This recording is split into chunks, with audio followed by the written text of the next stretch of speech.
Hi guys, and welcome to this next video. It's on chapter 1.2 and we're looking at compound interest, and in particular we're talking about the general formula to calculate compound interest. Now, we looked at it briefly in the last video, or towards the end of the last video, and what it meant, but let's have a look at the formula again and what the different parts of the formula are to work out the compound interest. So A, again, is what we're trying to work out here. It's the amount owing, or how much you've earned. P is our principal, so how much money we've borrowed from the bank, always stays the same. The R, again, is the interest rate, just like it has been in 1.1 as well. And don't forget that that is expressed as a decimal. Very, very important to remember that it's a decimal. N, in this case, is the number of compounding periods. Now, that is the little thing that has changed from the last video. Now, you're probably wondering what this compounding period actually means. Well, in the last section we always used an annual compounding period when dealing with compound interest. So that means that it compounded every year, every 12 months, so our N was always 1. But that's not always the case in real life. For example, the interest on a loan may compound daily, monthly, quarterly, or every half a year. So what we need to do is we need to work out how many of these compounding periods we have in different situations. So let's go through a couple of examples here. For example, in 1 year we have 1 period. So 1 year equals 1 compounding period. Half a year you have 2 periods, and quarterly you have 4 periods. Okay, so what we'll be doing in a second in one of the examples is to work out the number of compounding periods. You need to divide the interest rate that you're given in the question by how many periods you have, or what the compounding is. Okay, it'll make more sense in a couple of minutes. Keep watching. So let's have a look at an example here. Mr. A's gone to the bank to borrow $12,000, and he agreed to pay an interest rate of 15% per annum. That's a lot, silly Mr. A. And he agreed to pay it off in 3 years. The question is, how much is to be paid or repaid if the interest is to be compounded annually, half-yearly, and quarterly? So we'll have a look at what the difference is at compounding interest annually, half-yearly, and quarterly. Which one is the better one to do? You can have a quick guess if you want about what's going to happen and how much Mr. A will repay annually, half-yearly, and quarterly. But let's go through them quickly. So let's start with annually. That's our formula there again from the last slide. And those are our figures. Now, the P is our principal. We'll go through them step by step. P is our principal, and that's the amount that I've borrowed, which again is in the question. So that's $12,000. The rate is 0.15, and that's written as a decimal. So in the question, it tells you that Mr. A's rate is 15% per annum, but you need to write that as a decimal, and that is 0.15. And to work out N, we need to take the number of years that he's agreed to pay it off in times the number of periods. Because it's annually, remember, annually means that there's 1 period. We multiply 3 by 1 and we get the number 3 to be our N. So the number of compounding periods is actually 3. So we just plug those numbers into our formula. $12,000 times, in brackets, 1 plus R to the power of 3, and that's the answer you get. And if you plug that straight into your calculator using brackets in the correct place, you should get, and you will get, the exact same answer I did. So basically, after 3 years, the total amount that I've repaid from borrowing $12,000 is $18,250.50. So I have paid an extra $6,000 and a little bit more.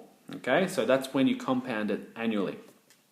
Let's have a look at half yearly, what happens. Again, we have our formula, and our P is $12,000, just like before. Now, the rate has actually changed here. This is what we mean by compounding it. So halfway through the year, it's actually, the rate has actually changed. So the way to work out the R in this case is we take our original interest rate, which is 0.15, and that's written as a decimal, and we divide it by the number of compounding periods, which is 2. So there is a quick example there. There it is. So we have The 2 here is the number of periods because it's half yearly. So remember, in half yearly, you have 2 periods. To work out R, you divide your original interest rate, which is 0.15, you divide that by how many periods you have, how many compounding periods you have, and you get a new rate. Okay, so the actual interest rate has changed now.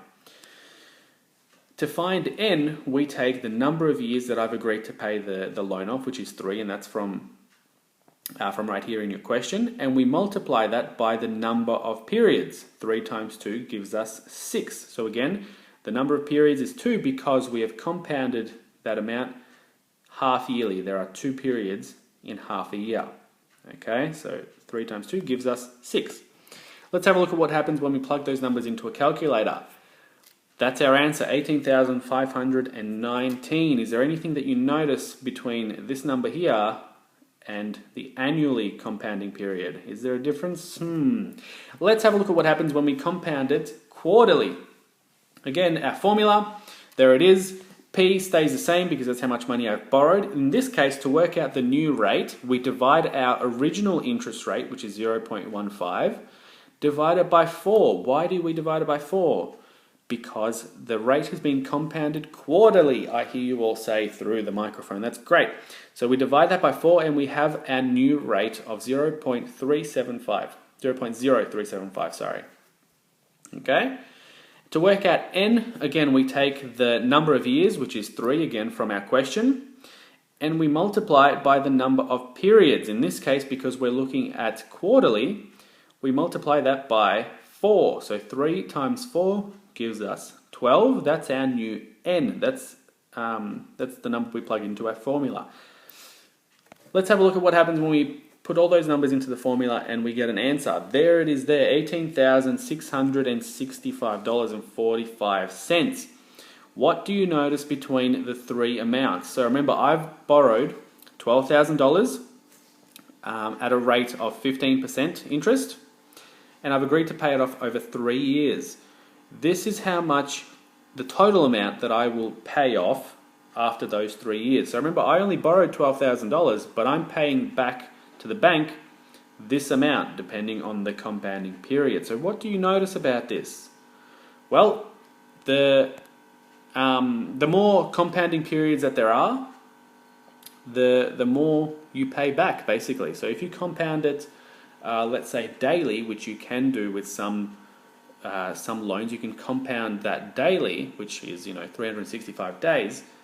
You'll be paying off a lot more. So that's something to keep in mind in the future when you go and you borrow some money from the bank, if you do, if you have to.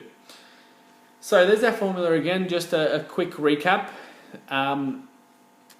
But just remember, guys, that if you know 3 of those letters, at least 3 of them, you can work out the 4th. So for example, if you know what let's say the A, the P, and the N is, you can rearrange that to work out what the interest rate was, what the original interest rate was. Okay, so don't forget about that. And this is what we'll be doing in the next video and the next chapter in 1.3. To sum up, please don't forget, you can always go back and re-watch the video, pause it when you need to. Make sure you have those formulas down in your book. That's very important. And I will see you next time. See you, girls.